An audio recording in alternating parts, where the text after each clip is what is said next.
If you're the kind of woman who does everything right, you eat well, you try to sleep, you drink plenty of water, and yet you're still exhausted, your body isn't failing you. It's trying to communicate with you. And once you understand what it is that your body is telling you, the whole picture starts to make sense, especially around energy. So today, I want to show you the piece that most women are never told.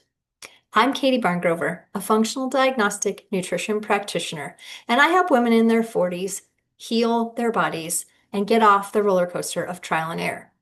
I used to suffer from infertility, daily fatigue, chronic headaches, digestive issues, restless legs. I thought I was eating healthy, but my body clearly disagreed because of my symptoms. Everything changed once I figured out how to match my food to my biology. The core problem we have is that healthy is not the same for everybody. Eating healthy is not a universal theme. Your body has its own specific fuel ratio and its own specific foods that make it feel the best. One size fits all advice is often wrong for our individual unique metabolisms.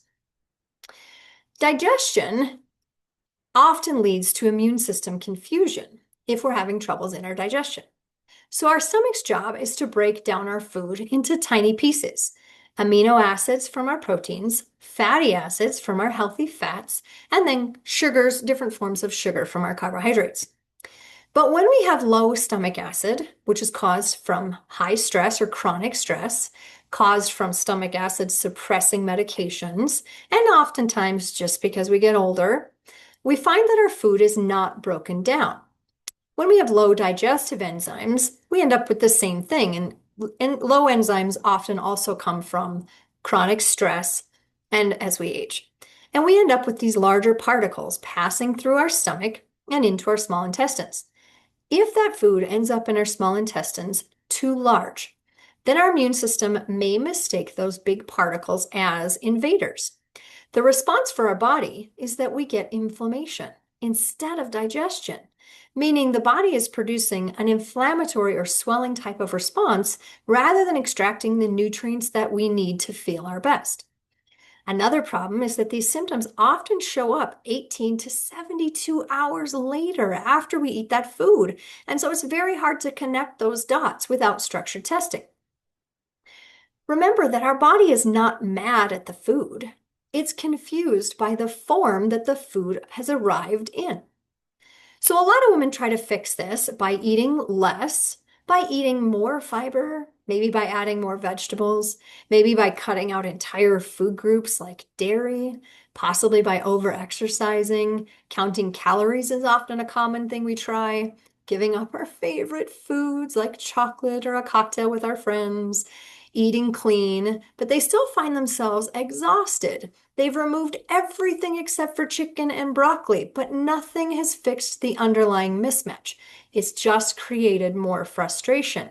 I do all the healthy things, and yet I still don't feel good, is a common thing that I hear. So what actually works, and what I'm going to give you some tips on right now, is first begin by just observing your patterns. Give yourself a judgment-free space to notice how you feel throughout the day. At what times of the day are you most fatigued? Do you have the most digestive upset? How do you feel at bed when you go to bed? Are you wired but tired? Do you fall asleep, fall into bed exhausted and pass out right away? Notice how you feel around the time you eat versus hours after you eat. Do you eat all day, every day? Or do you have specific meal times? Are your meal times throughout the day variable, meaning some days you eat breakfast at 8, other days you wait until 10. Some days you don't eat lunch at all, other days you eat it right at noon. Pay attention to all of those things. Our goal is to notice what is on your plate and also when you eat, when you feel your best. We're trying to spot patterns or notice specific trends in how you feel and what you eat. We're going to work on identifying your personal food formula, which is not a diet. There are 3 hidden drivers that often affect our personal food formula. The first hidden driver is blood sugar instability.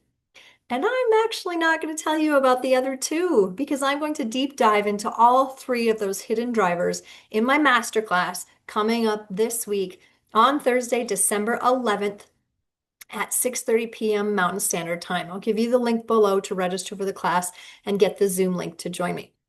This masterclass is free. It is an hour long and it's packed with aha moments to help your health. I'm going to cover why you're tired, why you might be bloated, why you might be wired at night. I'm going to cover all three of the hidden drivers, and my goal is to teach you some of the first steps in developing your own personal food formula.